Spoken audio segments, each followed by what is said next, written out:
We get about 8,000 applications a year. We only accept about 2% of the people that apply. And we're in this unique position to look at trends, probably even before the other people look at them.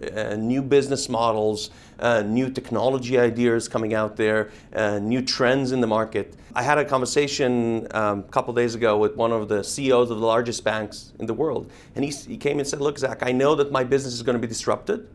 I don't know where disruption is going to come from. Can you help us figure it out just based on the things you see out there? So that's, I think, a lot of what we've done is we've built an asset that can go out and look at what's happening and then help entrepreneurs build great companies. Everywhere has challenges. You know, it's not an easy thing to start your own startup. And it may be different in different locations. You have areas where funding is not abundant. You have areas where people that used to fund early stage companies are too predatory, so you need to work with them and figure out, who are the right investors for them. What we see, for example, challenges in China is a lot of startups, one of the biggest challenges they have is hiring people, because they grow from 2 to 100 people in a year, and they need a lot of help hiring the right people. They also need a lot of help cutting through the noise, because there's a lot of noise there. There are hundreds and hundreds of new startups all the time, or thousands. How do you get through the noise? How do you get the right business connections? And this is where we help tremendously with business connections, with helping them with getting customers. So we measure success the same as YC or Techstars and any other program, or a lot of VCs, which is funding of our startups.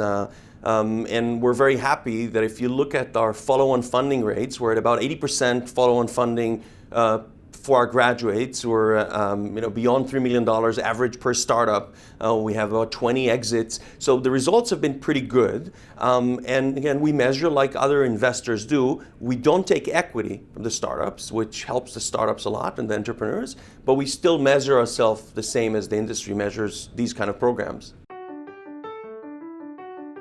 So I think Symposium is great, and it's a great opportunity to network with other corporates. I think a lot of the corporates and especially the corporate VC parts are figuring out what's the right approach as the world is changing. Entrepreneurship is changing, the pace is changing. Putting money into ventures is not always the only thing you can do. You can do a lot of new things. So we have great opportunity to have discussions with other large corporates out there that are dealing with the same kind of challenges that we do.